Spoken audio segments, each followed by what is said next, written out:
What's good? It's your boy Beats by Ash coming at you with another banger of a video, and today I'm going to be sharing with you guys my final fully optimized Doflamingo list that I would be using at the Treasure Cup.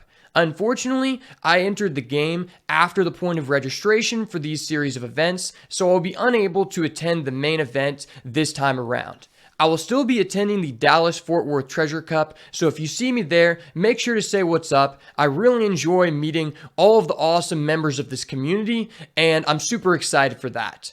I still wanted to share this list with you guys, even though I won't be playing, just because I think I have some insight to add to the deck, and I've won back-to-back tournaments with this list. It's quite a bit different than the original list you saw on this channel. If you stay till the end of the video, I'm going to open up these packs that I won for getting first place in my last tournament, so make sure to stick around for that. And as well, I want to remind you guys, we are really close to 500 subs, and at that goal, we are going to be hosting a free 32-man tournament on the OPTCG sim. So without further ado, let's get into the goo.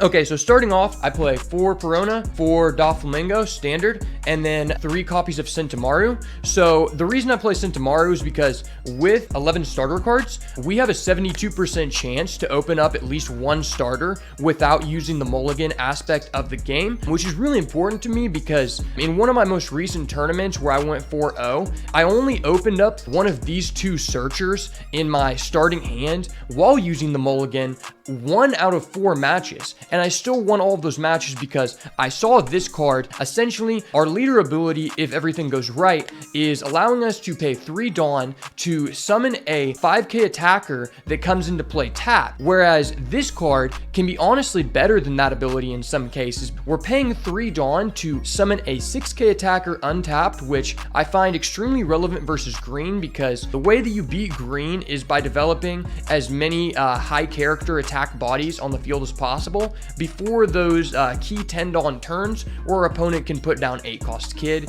In several situations, I've had all 4 Pacifistas on the board. It is one of the only cards currently in the game that allows us to shuffle our deck, which is extremely relevant. Sometimes with your Perona or your Doflamingo, you're going to reveal only 1 7 Warlords hit for our leader ability, and we still want to put that stack on top because it's free advantage for the next turn. But after that turn, we can then use our Sentimaru to shuffle our deck, so that way we're not missing with our leader ability, and as well we have a new 5 cards to look at when we play an additional Perona or Doflamingo, and it also generates 2 bodies on the board for 6 Dawn for a total of 10k power. And something previously I had in the deck was the Virgo that you've seen a lot of people playing, and a lot of people have that in the deck for the same reason as this card because it's good versus green, good versus purple in theory, but this card is actually, I think, just better versus both of those matchups because you're getting more stats for the value, and versus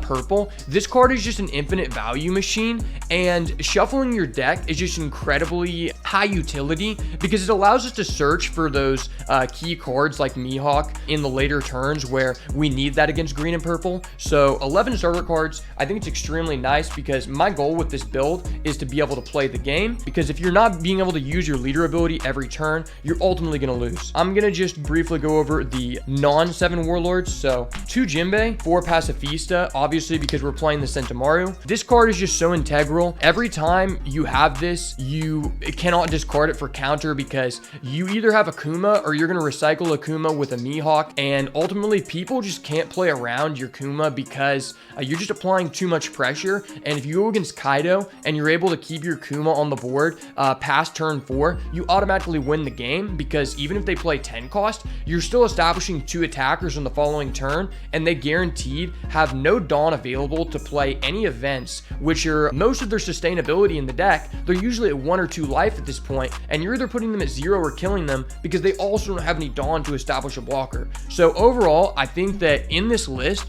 4 Pacifista is extremely needed. Now, the Jinbei, I think, is very important because when you're looking at your stack, even though you can't summon this off the deck, it is a card that you want to stack second from the top. So in between your hits, you're able to draw this card on the key Dawn turns where you can play a unit and use your leader ability, like turn 7, for example. This card allows you to kill key searchers like Bonnie and Nami versus Law, which is a difficult matchup, depending on if you get to go first or second. And as well in the green matchup, these two decks just keep getting to reuse their searchers, and that's one of the ways that they could beat you. So I think this card is very strong. And as well, if you hit the trigger ability against any matchup except purple, you probably just automatically win the game. So I think 2 of this is completely necessary in the meta right now, just from what we've seen. Now, on to the 2Ks. We play 4 2K Alvida. That gives us a total of 8 2Ks in the deck. You don't really need that many 2Ks in this deck because you have so many characters with blocker keyword that your defense is just so high, and you don't want to lower the number of possible hits with your leader ability in the deck because every turn that you don't use your leader ability, you're just getting put behind. So I think this is just a staple in the deck, and playing this on going second isn't bad versus Law or Red because it can bounce no Kiku or a Nico Robin, which ultimately could just set you too far behind. Then we play 2 Mihawk. You'll see a lot of people who have topped the Treasure Cup play 4 of this card.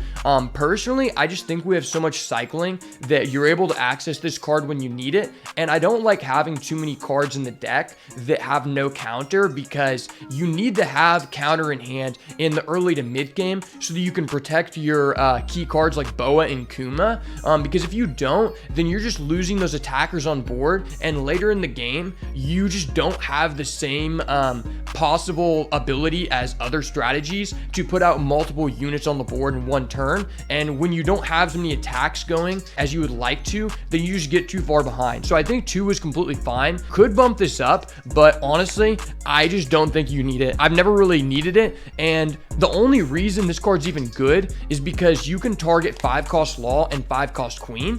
You got to think, if you're using a card that's taking a turn off of you using the leader ability, then it has to be very high impact, because every turn you're not using that leader ability is just another turn that you're just losing gas. So it's very important to think about what is the impact that I'm making by not using my leader ability. For the events, we only play 4 events. It's just 4 Love Beam.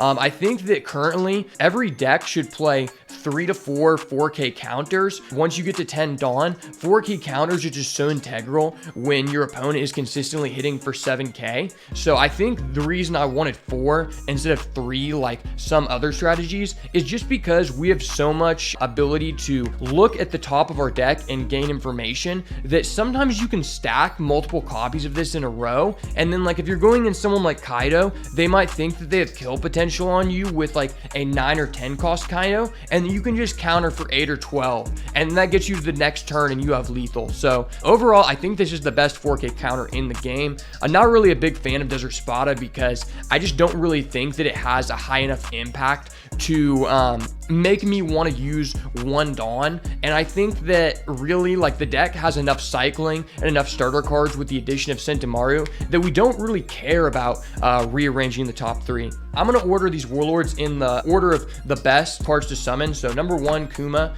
number 2, Boa, number 3, Gecko, number 4, Mihawk, and lastly, Teach. So Mihawk is okay. It's a 5K. You got to think that a 5K stat line is just the best value we can get off of our leader ability. So that's why it's actually decent. It's just because it's the only 2K in the deck that's a Warlord keyword. So while we do only have 8 2Ks, because our Gecko Moria 9 out of 10 times is adding our Mihawk, we technically have 12 total 2Ks. And that's something important to recognize during the deck building process. Only 3 Teach because 4K is honestly not that good. And as well, it's really like situational against some matchups. Like if you go against Law, it's definitely not very viable because bouncing stuff back to hand can honestly just help them. But this gives us 19 standard Warlords, and then the 4 Law. I wanted to put this there instead in the beginning because I don't like to play this card on turn 1. Typically, this card is best whenever you can establish like 1 to 2 bodies. Maybe you establish a Boa, or you establish like a Mihawk, and you can do it in the same turn for additional protection at a low price. But this is 23 total Warlords. This is probably like the optimal lineup right now. I don't think you should play 4 Teach. You could go to 2, but that just lowers your consistency of hitting in the deck, and I think it's just so important to hit every single turn. But with the addition of the new Jinbei, you can definitely cut down on this card if you want. I just think having as many potential hits as possible is the best way to play the deck currently, because it's just so much tempo, so much pressure, that it's really hard for your opponent to come back when you hit with your leader ability 3 turns in a row. And then obviously, like, if you have Boa, for some people who are newer, completely fine to discard like 2, maybe 3 cards to defend Boa, because that card is going to discard 2 cards to defend itself, which is a negative in card advantage. But then you go back to your turn, you think, okay, well, I just discarded a Mihawk, which is going to be added back off of our Gecko Moria, so we technically only lost 1, and then we're drawing a card with our Boa and we're attacking, so now we're just even. But I used my Boa's attack to kill their character, so now I just made a +1. And then you got to think that's just reoccurring value every turn you keep it alive. That's why I think that the one you want to summon first is either your Boa or your Kuma. Kuma is just the best card in the deck.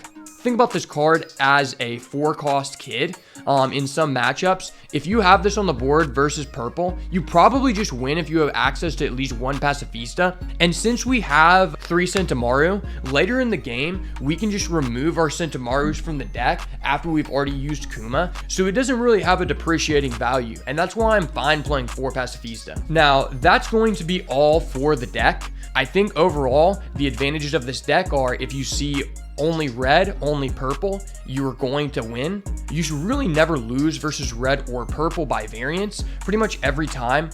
It's just going to be a skill issue on your part, and that's a huge advantage to the deck because you can go back and look, what did I do wrong in this situation? But whereas some other decks like purple, you can't necessarily say, what did I do wrong, because I was in the mirror and the mirror is just very poor. In this deck, you're not going to see as many mirrors, but the mirror is entirely skill based. And I feel like I have the most control over the mirror with this deck than any other deck. And, you know, that's probably one of the best aspects about it. Now, if you go against multiple green players in a row, you could get unlucky and just go X2 drop in the tournament, but that's very dependent on what build the person is playing.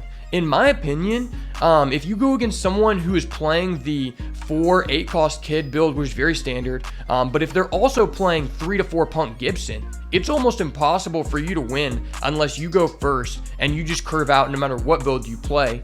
People will say like, yeah, you can just win with 4 Mihawk, but ultimately that's only good if the guy played down a 5 cost Law or a 7 cost kid on curve. And most good kid players, if they have a strong opener, they're not going to put those cards on the field until after they've already established an 8-cost kid. And at that point, it's just rubbing in dirt into the wound because they're already just so far ahead you can't come back. So it doesn't really have an impact on the game.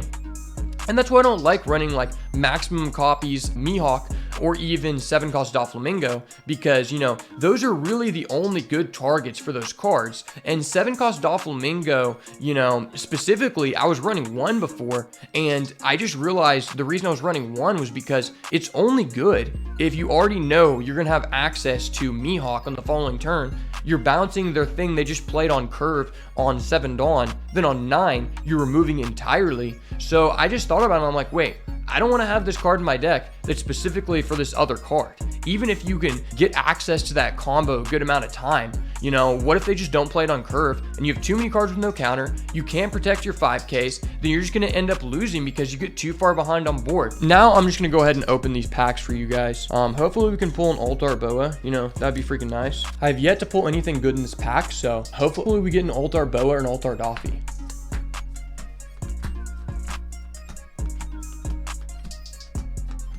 Crocodile, let's go. It's a super rare, can't be unhappy with that. Love Crocodile. I was playing him in the build before, and he's very strong versus purple. It's just, I wanted to try out Sentomaru.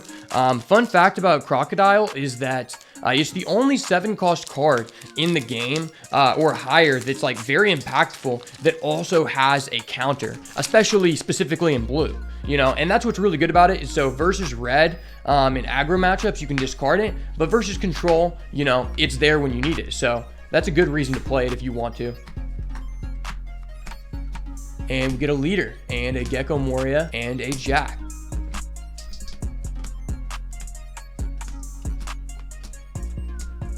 Another leader and a X-Drake and a Overheat. Another card that I thought about playing because this does make the Law matchup a little bit better. Kind of an interesting card to play around with.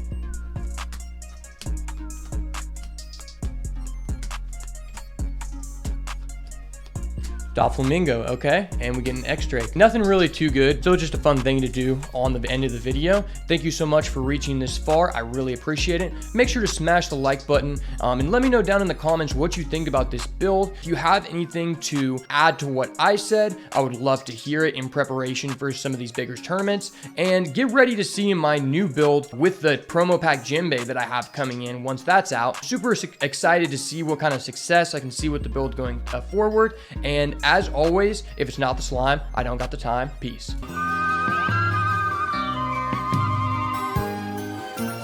Ooh, is that indigo?